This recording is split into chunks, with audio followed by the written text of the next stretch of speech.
నాకు తెలిసి ఒక 45 ఇయర్స్ జర్నీ ఒక సినీ లెజెండ్స్ అందరితోనూ జర్నీ ఉంది మీకు మంచి జర్నీ.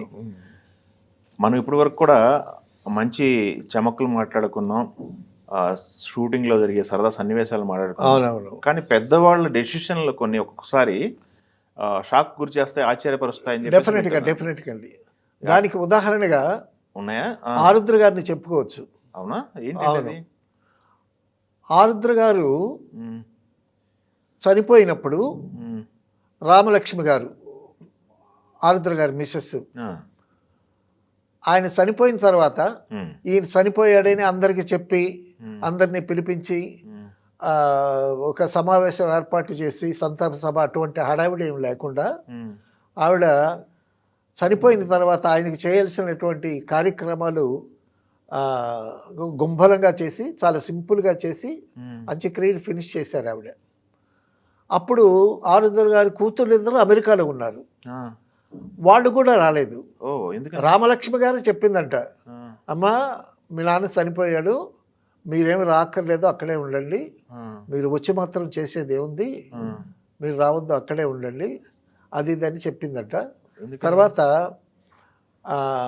కారణం ఏంటి అంటే తర్వాత తెలుసుకున్నాక చాలామంది ఆరుద్ర గారి మిత్రులు ముడపూడి వెంకటరమణ గారు, బంధువైన శ్రీశ్రీ గారు, ఆరుద్ర గారి అభిమానులు చాలామంది ఉన్నారు కదా, ఏందమ్మా ఇట్లా చేశారు అనేటటువంటి సందేహం వెలిబుచ్చితే వీళ్ళకి దొరికినటువంటి సమాధానం ఏంటంటే ఆరుద్ర గారే రాసుకున్నారంట.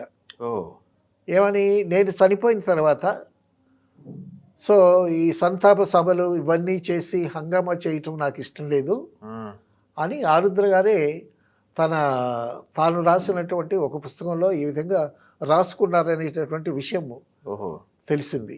వాళ్ళ జీవితాలే కాదు, వాళ్ళ మరణాలను కూడా వాళ్ళు రాసుకుంటున్నారు అన్నమాట. అయితే అంటే ఇప్పుడు పుట్టుక ఎంత సహజమో చనిపోవటం అంత సహజం.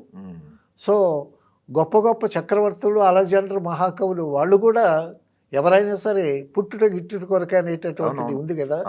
సో చనిపోయేటప్పుడు పెద్ద హంగామా చేయటం అనేటటువంటిది కొంతమందికి ఇష్టం ఉండదు. ఆ విధంగానే ఉదాహరణకి నాగేశ్వరరావు గారు తీసుకుంటే, నాగేశ్వరరావు గారు కూడా అక్కినేని నాగేశ్వరరావు గారు కూడా అలాగే చెప్పారంట నాగార్జునతో, నేను చనిపోయిన తర్వాత పెద్ద హడావుడి హంగామా ఏమీ చేయక్కర్లేదు అని చెప్పారని విన్నాను నేను. అయితే ఆయన బాగా he's a well known popular figure కాబట్టి సో డెఫినెట్గా అభిమానులు తెలుసుకుంటారు కాబట్టి అంటే గొప్ప గొప్ప వాళ్ళు వాళ్ళ మరణాన్ని కూడా చాలా సింపుల్గా స్వీకరిస్తారు అని చెప్పుకోవటానికి మనకి కొన్ని ఉదాహరణలు. అవును, ఆయన నాగేశ్వరరావు గారు బయట ఈ మధ్య అందరికి కూడా తెలుసు కదా, చనిపోయే ముందు క్యాన్సర్ అటాక్ అయింది బయట ప్రెస్ మీట్ పెట్టి చెప్పారు ఆయన. అవునవును, ఆయన చనిపోయారు అంటే ఏడ్చిన వాళ్ళు కూడా చాలామంది ఉన్నారు. అక్కినేని నాగేశ్వరరావు గారు అంటే నాకు చాలా అభిమానం. చిన్నప్పటి నుంచి ఆయన సినిమాలు చూసి బాగా ప్రభావితమైన వాడిని. అలాగా ఎంతోమంది అభిమానులు ఉంటారు.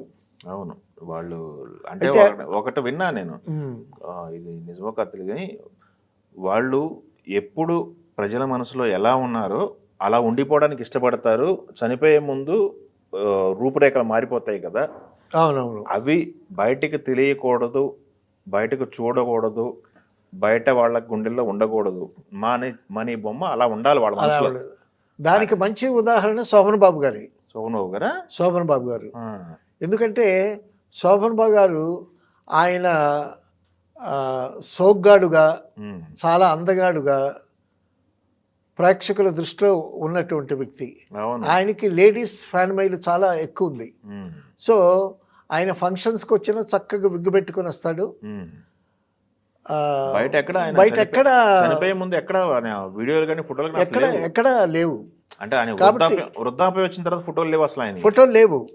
ఏంటంటే శోభనబాబు అందగాడు అనేటటువంటి ఇమేజ్ చెదిరిపోకుండా, ఆ ఇమేజ్ చెక్కు చెదరకుండా ఆ ప్రేక్షకులు అభిమానుల గుండెల్లో అలాగ నిలిచిపోదాం అనేటటువంటిది ఆయన అభిలాష. ఒకసారి అన్నమయ్య సినిమాకి రాఘవేంద్రరావు గారు అడిగారంట సుమన్ వేసిన వేషం వేయమంటే అప్పుడు ఆయన ₹1,00,00,000 అడిగాడు అని విన్నాం. అంటే చేయటం ఇష్టం లేక అడిగి ఉంటారు అయితే. చేయటం ఇష్టం లేక అడిగారో ఉమ్, లేకపోతే ₹1,00,00,000 ఇస్తే చేసేవాడేమో. ఉమ్, సో ఆ వేషం ఆయన ₹1,00,00,000 అడిగినందువల్ల సుమన్ గారికి దక్కింది. ఉమ్. సుమన్ గారు కూడా ఆ వేషంలో చాలా చక్కగా కుదిరాడు. చాలా నిండుగా ఉన్నాడు ఆ వేషానికి ఓకే ఆయన. ఓకే. సో పెద్దవాళ్ళు తీసుకునే డెసిషన్లు కూడా అప్పుడప్పుడు షాకింగ్ ఉంటాయి అనమాట. డెఫినెట్గా. Okay, thank you.